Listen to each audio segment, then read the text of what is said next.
Hello मित्रों, कैसे? ठीक है, चलो હવે આપણે મોટી માત્રા બરાબર આગળ શબ્દને વાક્યને એવું થઈ ગયું છે ને. હવે ખૂટતા અક્ષર જ્યાં ચિત્ર દોર્યા છે ને, જો એ ચિત્રનું આપણે અહીંયા નામ લખીએ અને પછી વાક્ય બનાવવાનું છે. અને આપણી બુકમાં પણ એ વસ્તુ આપેલી જ છે અહીંયા બરાબર. જુઓ અહીંયા છે તમને ઈક એટલે શેરડી બરાબર. તનીશ હિના, પકડી તો વચ્ચે હિના આપે છે, પણ વચ્ચે જે ચિત્ર આપે છે એનું નામ તમને વચ્ચે લખવાનું છે અને વાક્ય પૂરું કરવાનું છે બરાબર. તો આપણે પણ એ રીતે વાક્ય લખવાના છે બરાબર. એ પણ હું તમને લખાવી દઈશ અહીંયા. ઈક એટલે શેરડી, સુધાર ઈક એટલે શેરડી. આપણું ધોરણ 3 છે, ધોરણ 3 ને વિષય હિન્દી બરાબર. ઈક મીના ઈક લા, ઈક એટલે શેરડી બરાબર. ચલો જલેબી, જલેબી તો કોઈ सबको अच्छी लगती है. तनीश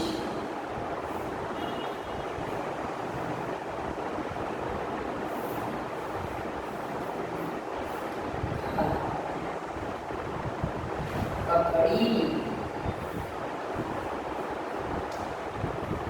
कोहिना. ये बड़ी की मात्रा क्या भाई? बड़ी की मात्रा, मोटाई की मात्रा जी. पकड़ी लाई,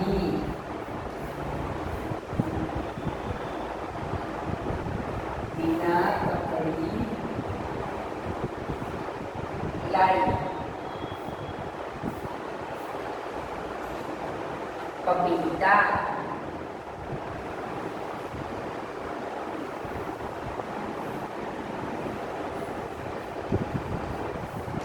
मनीष,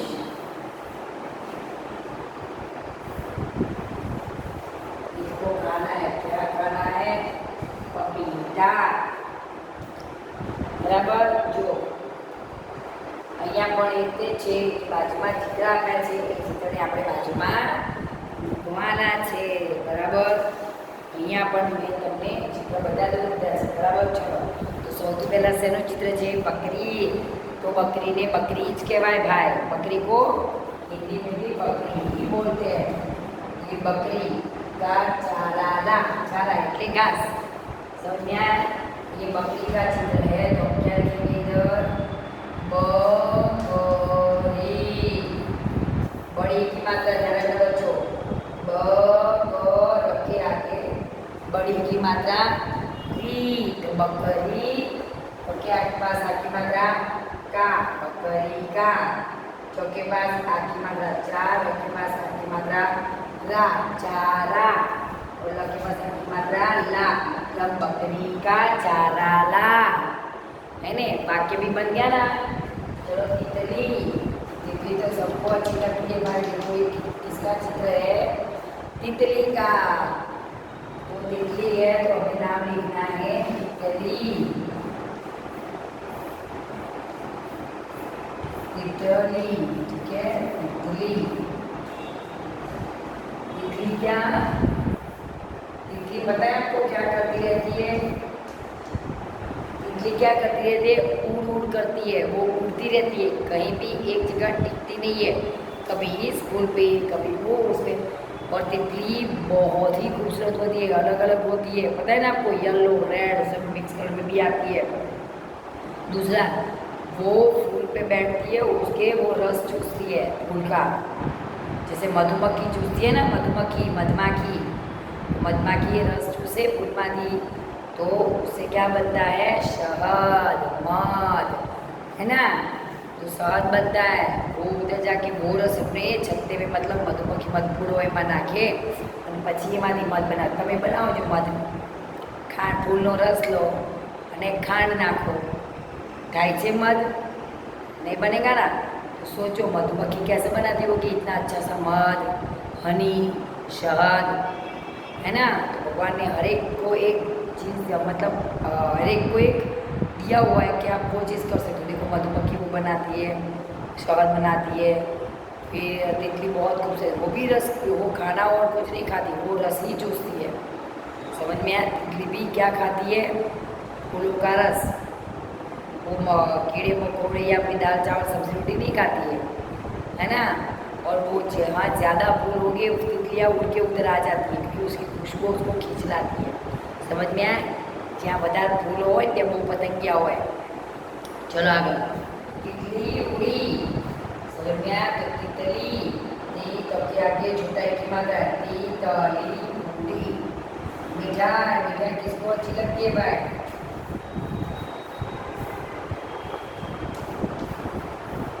मिठाई, मिठाई किसको पसंद है? मिठाई खानी चाहिए कि नहीं खानी चाहिए? खानी चाहिए कि नहीं खानी चाहिए? खानी चाहिए, लेकिन लिमिट में खानी चाहिए, ठीक है। लेकिन क्या हुआ, देखो मिठाई है, मिठाई मत खा। मेरी मम्मी बोलती है अरे मत खाओ सर्दी हो जाएगी, है मिठाई मत खा। ये क्या है? मछली।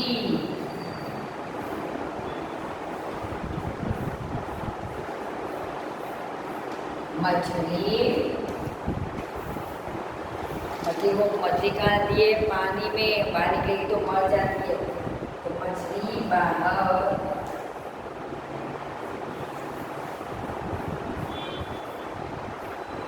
बाहर मत निकाल।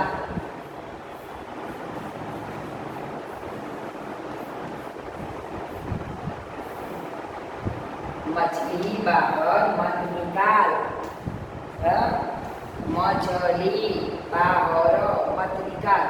जो ये चित्र है वो हमें शब्द इधर रखने हैं।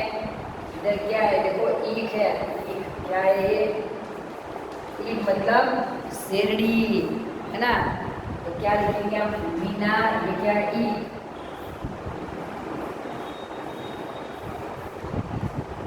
मीना ईला, मीना शेरडी लाओ। तनीश, ये क्या है? जलेबी। तो मनीष तनीश, जलेबी। तनीश जलेबी खा। चलिए है ककड़ी। ककड़ी, वो खीरा ककड़ी आती है, वो भी, और ककड़ी भी अलग और खीरा भी अलग, दोनों अलग आती है, ठीक है।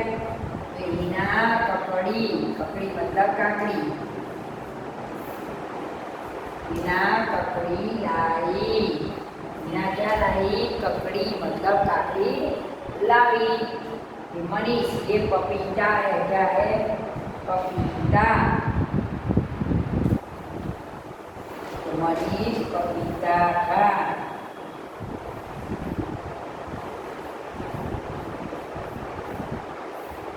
पपीता, मनीष को क्या खाना है? पपीता। क्या खाएगा मनीष? पपीता। मनीष पपीता खा। मनीष पપૈયું ખા। ઘણીવાર શું થાય છે કે તમે જે આ શબ્દ હોય, જો એ બી હું તમને કહી દઉં છું, ધ્યાન દો કે નિકાલ શબ્દ બહાર મત નિકાલ। તમને જે શબ્દ આપે છે હિન્દી કરવા કે ગુજરાતી કરવા, કે નિકાલ છે તો તમે આ રીતે નિકાલ કરી દો છો ગુજરાતી। ક્યાંક જ આવે છે, સાંભળજો। कोई कोई कहीं भी मतलब कहीं आ जाता है, निकाल तो निकाल ऐसे, ऐसे निकाल। निकाल मतलब निकाड़। શું કહે છે? બહાર મત કાઢ। આપણે કહીએ બહાર ના કાઢીશ, બહાર મત નિકાલ। તો શું કહે છે? મનીષ મછલી બહાર મત નિકાલ, માછલી બહાર કાઢીશ નહીં। એ રીતે ગુજરાતી થાય, બરાબર। તમારે જો ગુજરાતી કરવાનું હોય તમારે ધ્યાન રાખવાનું કે હિન્દી શબ્દ આજે નિકાલ છે તો આપણે નિકાલ આપણા ગુજરાતીમાં નહીં લખી દેવાનું, બરાબર। એને નિકાલ મતલબ ના કાઢીશ, નિકાલ मतलब કાઢ, એટલે બહાર નિકાલ તો બહાર કાઢ। लेकिन मत निकाल, मत ले ना काढ़ीश तो बहार मत, तो माछली बहार काढ़ीश नहीं, बराबर। तो ये वस्तु ध्यान आपजो कि शब्द तमने आवड़ता हशे, शब्दार्थ, એને એના અર્થ ગુજરાતી હિન્દીના ગુજરાતી શબ્દો આપણે લખાવીએ છીએ, હિન્દી હોય એના ગુજરાતી કરી દઈએ છીએ, બરાબર. એની માત્રા એમાંથી જ આવે છે બધા શબ્દો. એટલે આગળ જોઈ લેજો, ધ્યાન રાખજો વિડીયોમાં. એમાં બી તમને બધા મળશે શબ્દ, બી લખી દેવાના, એમાંથી જ નીકળશે, બરાબર. ચલો હવે આગળ શું કે જોડકા કે મોટી માત્રા જે ચિત્ર હોય તો સામે એનું નામ સામે તમારે જોડકા જોડવાના રહેશે, પણ આ મોટીના જોડવાના છે. ચલો તમે લખી દો.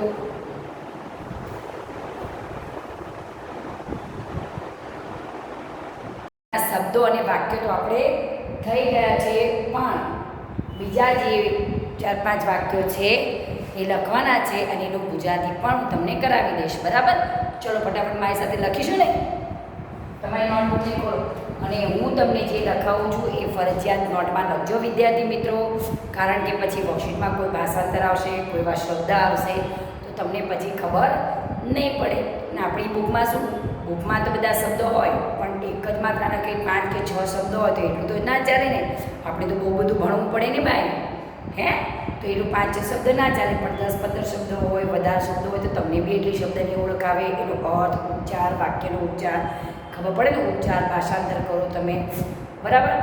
તો બીજા વાક્યો પણ હું લખાવું છું તમને, એ લખી દેવાના છે મારી સાથે. ચલો બીજું રિવિઝનમાં મોટીનું જ છે, બધી મોટીની માત્રા છે, બધી મોટી માત્રાના છે. ચલો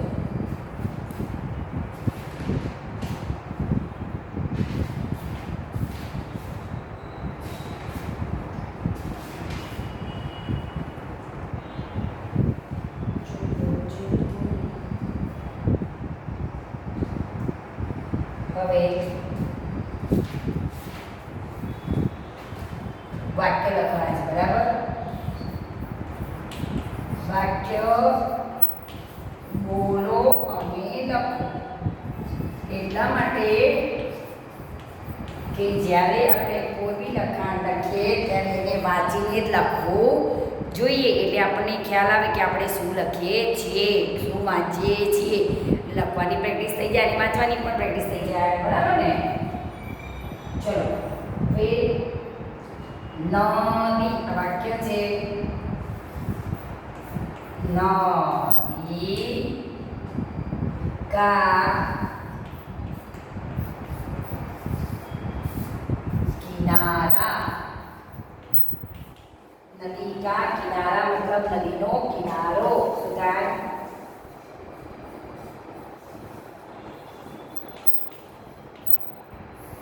નદી કા કિનારા.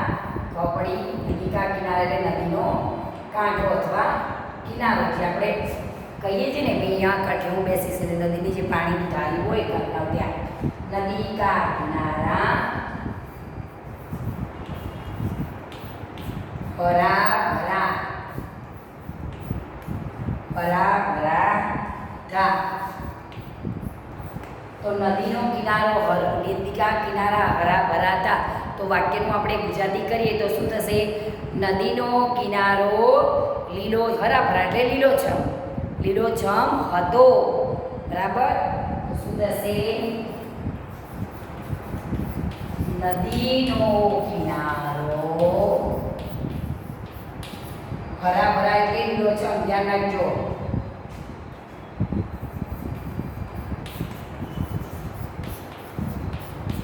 શું થશે? લીલોછમ, જ્યાં ખૂબ બધી લીલોતરી હોય. આપણે ચોમાસું આવે ત્યારે કેટલું બધું ઘાસ ઉગી નીકળે છે જમીન પર, એને દૂરથી જુઓ તો બધું લીલું લીલું જતી લીલી ચાદર ઓળી એવું હોય છે ને. તો હરા ભરા મતલબ લીલોછમ. નદીનો કિનારો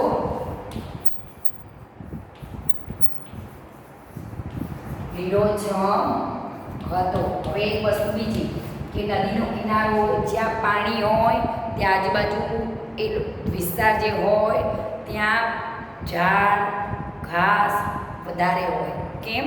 કારણ કે ત્યાં પાણી હોય એટલે જમીન કેવી હોય? ફળદ્રુપ. હે ને? કેવી હોય? ફળદ્રુપ. ત્યાં પાણી મળી રહે જમીન, એટલે જમીન કેવી હોય? ભેજવાળી. એટલે ત્યાં ઘાસ ઝાડ પાન બધા સરસ હોય. ચલો आगे नेक्स्ट वाक्य में जाएंगे। चलो, दादी पुस्तक लाई, दादी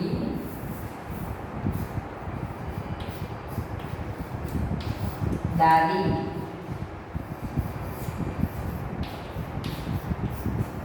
પુસ્તક પુસ્તક એટલે પુસ્તક લાએ દાદી પુસ્તક લાએ આપણા દાદા દાદીને ક્યાંય જાય તો આપણા માટે કંઈક લાવે છે ને हाँ कुछ ना कुछ लेके आते हैं, वो घूमने जाते हैं तो है मम्मी डैडी जाते हैं तो भी लेके आते हैं, दादा दादी जाते हैं तो दादी क्या लाए है पुस्तक तो दादी પુસ્તકનું આપણે પુસ્તક જ લખશું આમ તો હિન્દીમાં કિતાબ થાય દાદી કિતાબ લાए બરાબર તો હું અહીંયા કિતાબ મૂકી અને પુસ્તક નીચે મૂકી દઈશ ચલો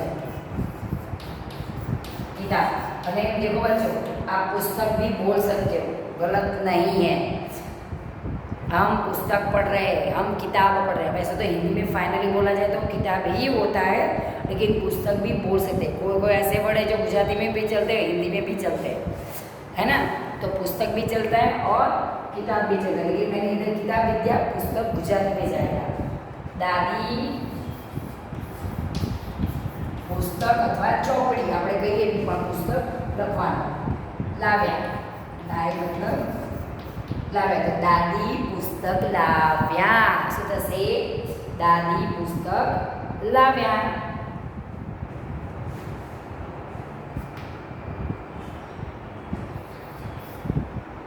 तितली इधर उड़ी तितली तितली कैसी होती है बहुत ही रंग बिरंगी होती है और खूबसूरत होती है तितली तितली देखो तो आता है ध्यान रखना बच्चों इधर लाइट उठ जाए इधर उधर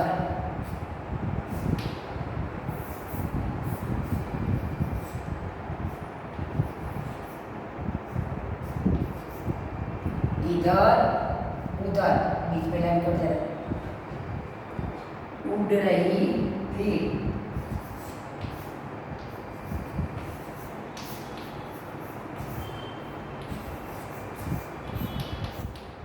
तितली इधर उधर उड़ रही थी बराबर तो तितली मतलब पतंगिયું પતંગિયું આમ તેમ ઉડી રહ્યું હતું પતંગિયું આમ તેમ इधर उधर मतलब आम तेम इसका मतलब होगा आम तेम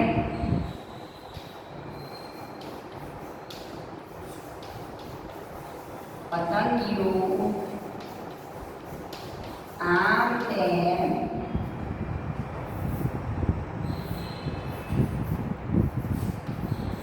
उड़ी રહ્યું હતું પતંગિયું આમ તેમ ઉડી રહ્યું હતું બરાબર આ ત્રણ વાક્ય થઈ ગયા છે તમે લખી દો પછી બીજા વાક્ય પણ લખવાના છે પછી બીજા બી જે શબ્દ કઈ રીતે બને છે એ તમને કરાવી દઉં છું ત્રણ વાક્ય લખી દો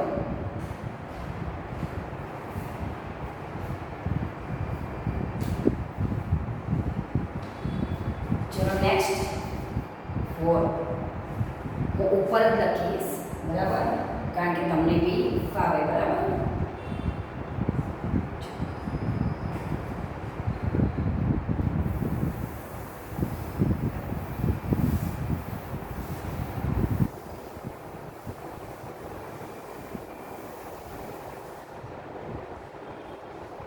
चलो 4 नंबर दीदी दीदी मतलब हमसे कोई बड़ी बहन होती है तो हम उसको दीदी बोलते हैं ना उनको दीदी मटका भरकर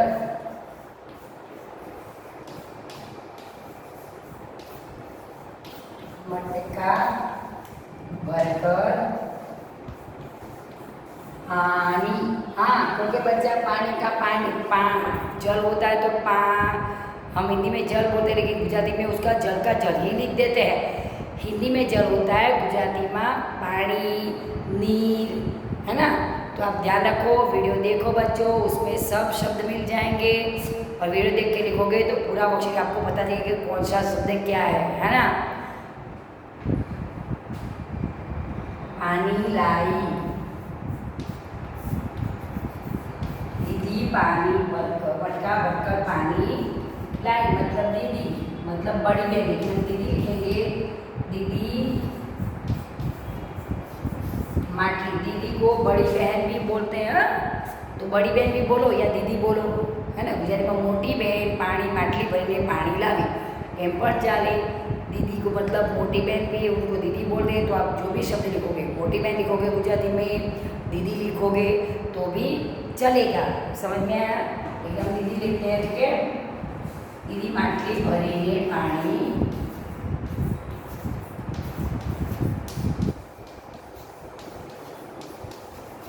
લાવી, બરાબર। તમે મોટી બેન માટલી ભરીને પાણી લાવી એમ લખો તો પણ ચાલે, બરાબર। ચલો હવે તમારા વાક્ય થઈ ગયા છે પૂર્વ। હવે ચલો વધુ આગળ એ તમારે શબ્દ બનાવવાના છે, બરાબર। તમારા વાક્ય લખાઈ ગયા છે ને, તો હું તમને જોડકા બી બતાવી દઉં છું ફટાફટ। એ તમારે બી સ્પીડમાં કામ, સમય પર કામ થવું જોઈએ, બરાબર। હવે જે જોડકા જોડ,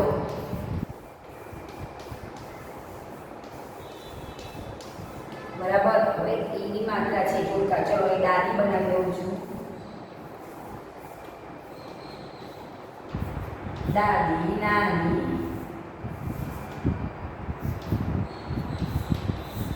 ये नानी है, क्या है नानी। चलो फिर ये नदी, क्या है नदी।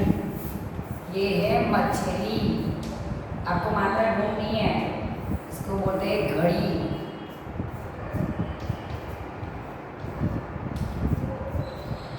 ओके चलो अब है मटका,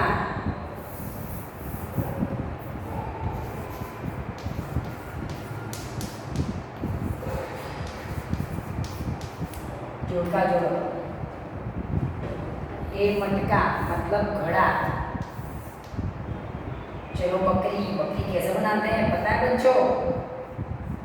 आपको आता है बकरी बनाना? बकरी क्या बोलती है? मुझे जैसे अभी फटाफट में बना रही हूँ, ठीक है।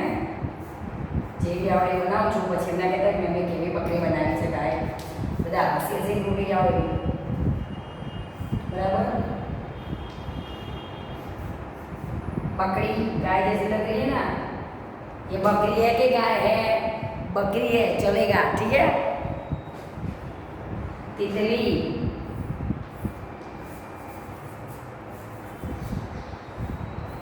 तितली, ठीक है।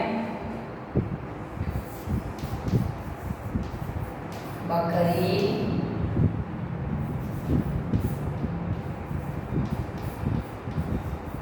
मछली,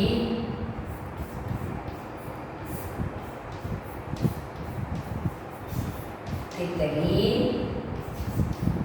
नानी। नानी किसको बोलते हैं बच्चों? नानी, मम्मी की मम्मी को नानी बोलते हैं, है ना। नदी और घड़ी। देखो ठीक है, अब ये हमारा हो गया, पिक्चर बना दिया, नाम भी लिख दिया। तो आपको उसको मैच करना है, मतलब जोड़ का जोड़, उसका नाम पढ़ो। ये कौन है? नानी। तो नानी कहाँ लिखा हुआ है? ये बड़ी की मात्रा है, समझो।